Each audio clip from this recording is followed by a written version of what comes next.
Selamat datang di channel ini dan selamat tahun baru, sahabat-sahabatku yang terkasih. Hari ini kita merayakan Maria Bunda Allah. Gelar ini merupakan salah satu dari 4 dogma tentang Bunda Maria. Apa artinya jika sesuatu disebut sebagai dogma? Itu artinya gelar ini merupakan suatu kebenaran yang diwahyukan oleh Tuhan, yang dinyatakan oleh magisterium gereja sebagai sesuatu yang mengikat secara iman. Lantas, apa alasan gereja memberikan gelar ini kepada Bunda Maria? Sebab yang dikandung oleh Bunda Maria ialah pribadi Yesus yang sungguh-sungguh Allah dan sungguh-sungguh manusia. Yesus adalah Allah, sehingga ibu yang melahirkannya juga disebut sebagai Bunda Allah. Tetapi Bunda Maria bukan ibu dari ketiga pribadi Allah yang melibatkan Allah Bapa dan Allah Roh Kudus, namun hanya ibu dari Allah Putra. Mungkin orang akan bertanya, mana landasan kitab sucinya? Marilah kita ingat akan sapaan Santa Elizabeth ketika Bunda Maria mengunjunginya. Ia mengatakan, "Siapakah aku ini sampai ibu Tuhanku datang mengunjungi aku?" Injil Lukas pasal 1 ayat 43. Kata Tuhan di dalam teks tersebut dikaitkan dengan Yahweh, yaitu nama untuk Allah yang dipakai oleh orang Israel dalam perjanjian lama. Lebih daripada itu, seruan Elizabeth ini sebenarnya menegaskan kata-kata malaikat Gabriel kepada Bunda Maria. Sebab anak yang akan kau lahirkan itu akan disebut kudus, anak Allah. Injil Lukas pasal 1 ayat 35. Mungkin masih ada yang bertanya, mengapa bisa terjadi demikian? Bacaan pertama mengatakan bahwa Allah memiliki kuasa penuh terhadap manusia. Tuhan memberkati dan melindungi manusia. Tuhan memberi damai sejahtera untuk hidup kita. Intinya, Tuhan memiliki hak prerogatif atau kuasa penuh terhadap hidup manusia. Dan pilihan Allah jatuh kepada Bunda Maria untuk menjadi Bunda Allah, Bunda dari Yesus yang adalah Allah. Oleh karena itu, di dalam bacaan kedua, Santo Paulus menegaskan Allah mengutus anaknya yang lahir dari seorang perempuan, dan perempuan itu adalah Bunda Maria. Di dalam bacaan Injil kita mendengarkan kisah lahirnya Sang Putra Allah. Para gembala pun cepat-cepat berangkat ke Bethlehem dan mendapati Maria dan Yusuf serta bayi yang terbaring di dalam palungan. Melihat semua peristiwa itu, Bunda Maria menyimpan segala perkara itu di dalam hati dan merenungkannya.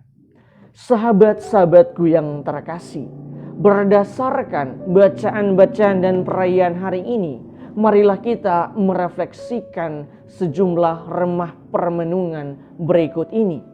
Pertama, dalam permenungan saya, momen pergantian tahun adalah momen di mana kita masuk lagi di dalam rahim Bunda Maria dan dilahirkan kembali di tahun yang baru ini. Sehingga bersama Bunda Maria kita menatap masa depan dengan penuh harapan dan optimis sambil meneladani karakter dirinya yang telah membuat ia terpilih sebagai Bunda Allah, yaitu kerendahan hati, keterbukaan dan ketaatan terhadap kehendak Allah, serta penuh tanggung jawab terhadap segala sesuatu yang dipercayakan kepadanya. Kedua, berdasarkan permenungan pada poin pertama, di mana kita masuk ke dalam rahim Bunda Maria dan dilahirkan pada tahun yang baru ini. Itu berarti kita adalah anak-anak dari Bunda Maria. Dengan demikian, sepanjang tahun yang baru ini, kita perlu bersandar dalam pelukannya untuk berjalan bersamanya di tahun yang baru.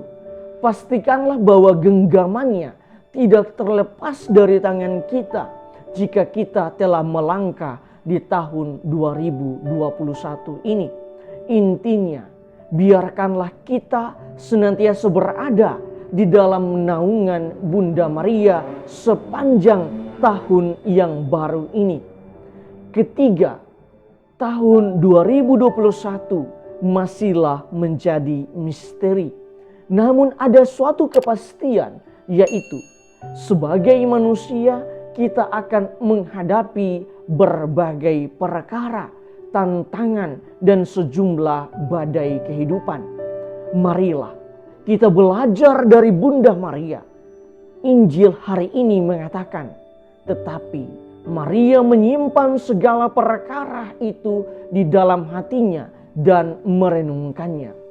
Paus Fransiskus menulis, inilah perkara yang disimpan dan direnungkannya, yaitu sukacita saat kelahiran Yesus dan dukacita karena tidak ada keramahan yang ditunjukkan di Bethlehem, kasih Yusuf dan keheranan para gembala, janji dan ketidakpastian akan masa depan. Bunda Maria membawa segala perkara itu ke hatinya, dan dalam hatinya Bunda Maria menempatkan semua perkara itu di tempat yang benar, bahkan berbagai kesulitan dan persoalan. Ia dengan penuh kasih menata segala perkara dan mempercayakan segalanya kepada Allah. Mengapa harus di dalam hati? Karena hanya orang-orang yang melihat dengan hati dapat melihat perkara dengan tepat. Mereka tahu melihat saudaranya terlepas dari kesalahannya, melihat saudarinya terlepas dari kesalahannya. Mereka pun dapat melihat harapan di tengah-tengah kesulitan. Intinya, dengan hati kita bisa melihat Allah di dalam seluruh pribadi dan seluruh perkara. Di tahun yang baru ini, kita pun belajar dari Bunda Maria untuk menyimpan dan merenungkan segala perkara di dalam hati kita. Dan di akhir permenungan saya yang sederhana ini, saya akan tutup dengan sebuah doa. Bundaku, aku tetap bersandar dalam pelukanmu untuk berjalan di tahun yang baru. Aku selalu menginginkan genggamanmu di saat aku melangkah. Aku selalu merindukan cahayamu untuk menerangi hatiku. Aku selalu mengharapkan bisikanmu untuk memanggilku ke jalan yang kau kehendaki. Dan yang lebih terpenting lagi, aku selalu mau agar engkau tetap berada di sisiku. Amin. Tuhan memberkati kita semua.